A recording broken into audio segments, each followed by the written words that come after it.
Sunday morning. We've been here a few days now. It's been this wonderful experience that you always get at Woods Hole. What have you all taken away from the weekend? What about you, Clay? Well, I mean, when I went in, I thought the goal for me is always to see if we can get people excited about doing this.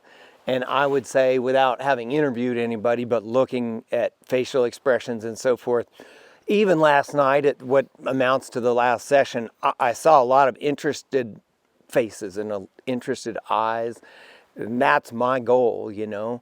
Yeah. So it seems to me that we do our job when we get people excited about doing this in whatever way they plan to do it in the future. Yeah. So I think it's good. I always worry that we're going to bore them to death, but you know, we don't. We don't seem to bore them to death. Do you know what? You know why that is? Because when we talk to people about the trail, they often haven't been on the trail, so we do bore them to death because they don't know.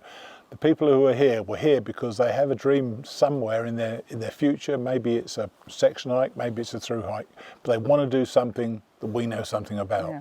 And so if we've imparted some of that knowledge or experience, more than knowledge, if we've imparted some of that experience to them, then I think we've done a pretty good job. And I'm hopeful that everybody's going to go away from here thinking this was such a worthwhile thing, worth their time and the effort they put to get here, the expense to pay for it, and really to experience the whole thing of what Woods Hole is all about. Yeah. And I know that Chuck's leaving in just 2 weeks' time, and he said he's already told Neville he's coming back here. So it certainly worked for him. You know, but you know, when you're mentally preparing as a presenter, you know, you want to give everybody more than 100%. And as I was thinking about this, even on the drive here and the magic of the leaves changing, even getting to Weary Feet, we know there's magic. And you don't really know how that magic is going to unfold. And this weekend has really unfolded. There's nothing better than what happened here last night. Yes. For all of our people to see through hikers that are actually on the trail, you know, to be awesome. All of them coming in. Yeah. And the joy in their faces. Oh God. Oh. That was a good call on Neville's part. Yeah. Austin, what do you think from you truly have the outside perspective as well. And the hardest job. Yeah, the hardest job. Yeah. No, I think it was fun to watch people's faces. We were talking about it, just watching the facial expressions and the head nods as somebody would say something, and you know I would see John scribble something down. You know, it was fun to watch the learning and the knowledge pass from y'all down to the participants. So that part was fun, being the outsider looking in for sure. And what has it been like filming? Because you've had quite the role this weekend. You must be exhausted. It's been a learning experience. It's been a learning experience for sure. I mean, as a creator, I always like pushing boundaries, and this weekend definitely, personally for me, pushed my boundaries as far as... Did it test you? Oh yeah. 100%. Right. Standing there with the gimbal for an hour and a half. Wow. Was super fun. Running ahead on the trail. I mean, I held it for 2 minutes, and I was like, "Here, Austin, you can have it back." It's like a baby, right? Just about. But no, I mean, personally, I really enjoyed just being a part of it, because like I'm just like all you have hiked the AT. Like I've hiked barely any of the AT. And so, like, I get to learn too. So that was just an added benefit. Yeah. I think the interaction we've all had over a cup of coffee, or I think always when you sit down and eat with people, we've sat around that table, and that's been the perfect way to do it, I think, in many ways. Right. And sitting in the living room, I know we've been outside quite a bit, and that's fair enough, and it's been pretty cold, but when we sit in there and we're getting somebody a cup of coffee or passing the salt or whatever it's going to be, sitting down with somebody, just talking about a common interest, and you can see it's almost like some of the guests have been really absorbing that information and thinking, oh, it's made them think about it. And the other thing I thought about was the pack shakedowns. Every one of those have put so much thought into what's gone into their pack. Yeah. And I know, and I'm only saying from Chuck's point of view, because I talked to him about it afterwards. He said he felt validated by his choices because we were talking to him about it, and I thought he did a great job putting that together. But as did the other two. And Mary as well. She had that bear can, and what we did we validated her thought process of she didn't need that. And she's going to the Foothills Trail, to do a shakedown hike, and she was like, I'm not carrying that thing. And that's such a tough thing to do for the folks that actually allowed us to, do their shakedowns. Like, that's putting yourself out there. Yeah. That I know how much time and effort and thought I put into each piece of gear that goes on my back, and then to just like dump it all out in front of a group of strangers and get critiqued, like that's not an easy thing to do. No, in everything. I mean, from what you're going to use when you go to the restroom to, having 2 knives or, 2 headlamps or whatever. So I don't know if I would have done that in the very beginning. That's tough. That's tough. I didn't do it at Nils Gap.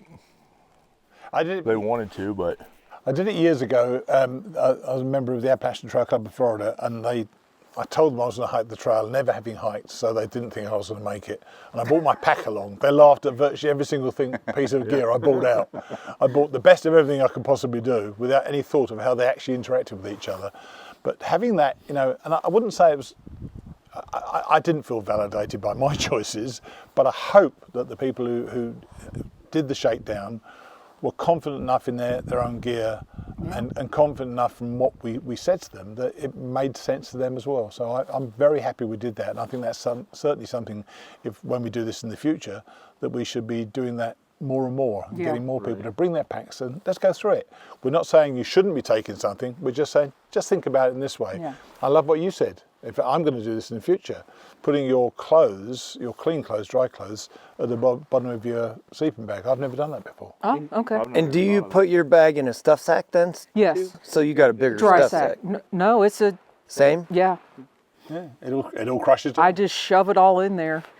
And even I was learning from Pony yesterday, somebody would have a piece of gear and you said, do you use that? Are you going to use that? Instead of, do you need that? You asked them, are you going to use it? And that made me think, because I asked people, well, do you think you need that? Well, of course, yeah, I think I need it. That's why it's in there. right. But are you going to use it? And it's hard for them to know for sure, but if there was one message for me, it's just like, well, your ultimate shakedown is going to be the trail herself. yeah, That's 100%. She's going to true. shake you down. they'll let you know what you need and what you don't need. And honestly, as well prepared as a polar bear Chuck is, it won't surprise me at all to learn later that the trail shakes him down to need a little bit more in terms of just like clothing and warmth and stuff. I mean, he's heading out into some pretty cold weather. So it'll be interesting to see if he picks up on that, because it can go either way. Yeah. You can underpack. I've actually asked him to come on the podcast when he finishes at Damascus, so we can see, because it's an interesting hike at this time of year, isn't it? Yeah. So he's going to come on and talk about it. He seemed obviously pleased to do that, and I'd be interested to see how his pack shakedown, what his thought process was when he left here, and then if anything changed before he started, and then once he started, what happened with his gear after that. So that's going to be good for us as well. Yeah, my 2 late fall 100-mile section hikes, it's cold. I mean, it's cold in these mountains once you get into November. It Cold really sitting is. here right now. Yeah. What do you think as a first time, you were invited, we consider you our hammock expert. What do you think of the whole experience? I know I've loved it. I mean, I've loved, first I love that y'all invited me, of course, but I loved, being able to talk to all the guests about, the hammock and stuff like that, because, I mean, of course that's my way of hiking, and so I like to share because I'm so, passionate about it. I've got to tell you, it shows so much. I love that presentation. Man, you don't have to tell us you're passionate about it. Yeah. You're a convert, really. In fact, you're an evangelist about it, aren't you? Uh-oh. If you ever need a new trail name, Spreading the good word. Yeah. But so I mean, I've really enjoyed talking with them. Knowing that they're getting ready to go out and enjoy the trail. Because I get near the trail and, like I've told y'all before, I start to feel that sense of homesickness. And So, just to know that they're about to experience, the joy, The greatest adventure of their all life. did. Yeah. The greatest adventure of their life. Indeed. I think it's cool that first of all, Neville creates this environment, but between the five of us, and then she orchestrated getting all these hikers here. She decided to do that Yeah. because she might have said, "Oh, I got this group here. No, not this weekend."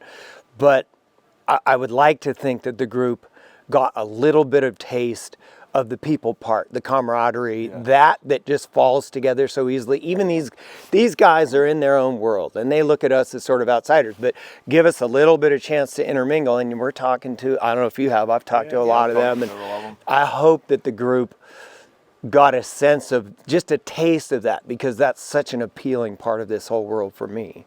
And they look, don't you think though, and I've noticed this before, through hikers who are through hiking look so different. And I think back and I thought, was I like that? And Yes. I must have been, because I was a through hiker. So, you get that feeling of, this couldn't care less about anything else that's going on outside. I'm living the dream right now. And that thing of staying in the moment, you can see them all, they all have it, don't they? This is where I am right now, and that's all I care about right now. And everybody looks joyous. That's the bit I loved. I never saw anybody looking miserable about this. Standing around that thankfulness circle, or whatever Neville calls it, it was a treat to listen to them and see their faces, and they were thankful for being there. Yeah. Well, this morning when whenever I first got up and saw the sunrise with the clouds, that was gorgeous. But I'm standing down there and I hear several of the through hikers back behind me talking and stuff like that. And I turn around and there's like three of them just kind of huddled together, all wrapped in the one sleeping bag, trying to stay warm and stuff like that. And it's like, they're not family. They probably didn't know each other, Sure. before they even came out here. But the family now. Now Yeah, they're, they're family now. Sure. In a way, they're closer than family. yeah. And somebody said that at the circle last night, and I cracked a grin, because it's hard to explain. Yeah. It's hard to explain how that happens and why that happens, but it sure feels that way. Yeah, you can feel it. You just can't put it into words. It's funny how I could sit at this table and tell you and the four of you hear things that you just never tell anybody else. Right. And you just know that it's these coveted conversations that you just don't forget. And they might fade, but as soon as you get back in this type of environment, even, you come flooded back with, wow, oh yeah, I remember when this happened and remember when that happened. And it's just, Well, yeah, exactly. I mean, Yeah. I've already heard Mighty Blue, say, I've kind of been thinking about, since Number this three. weekend, number 3.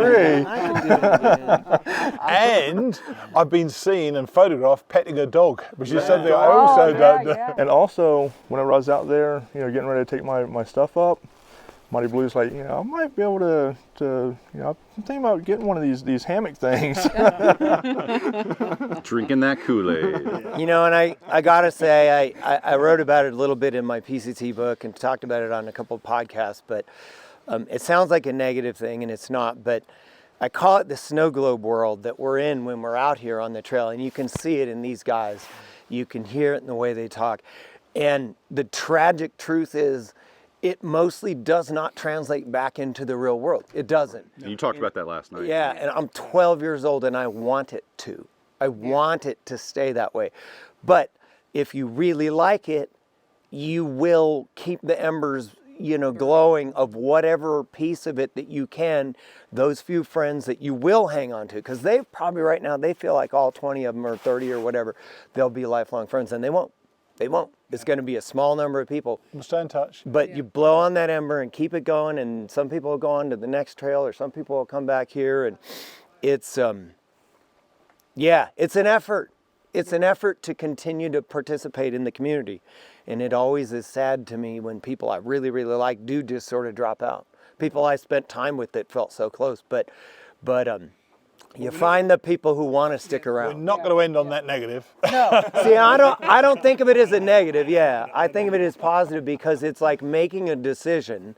If this is for you, making a decision to stay in touch with you and the people that you are, and you have to build it. Then you have to put that effort in. It's almost like hiking every day. If you want it to continue and you want that ember to be going next time, you got to keep it going. Well, Hawk's certainly doing that, isn't he? Yeah. Oh yeah. But look, I think it's been I thoroughly enjoyed the weekend. I hope you guys have as well. 100%. And it's more than worth our effort to come here and see these people and be reintroduced to the world. And even that little walk up to Dismal Falls from Weary Feet, that was a wonderful little hike. I mean, I know you got tired because of course. yeah, of course. But you know what? I know you loved being out there as well. So Oh, I was exhausted after 2 miles. Oh my God. I know. It did feel weird again coming out of Dismal Falls and heading right to head south instead of north. right, yeah. So there we are. So we've had a great weekend. Hopefully we get the chance to do this again sometime in the future. And thanks for everybody for coming. Yeah, thank you, Mighty Blue. Thanks for setting it up. Thanks, Mama Bear. Good time. Good time.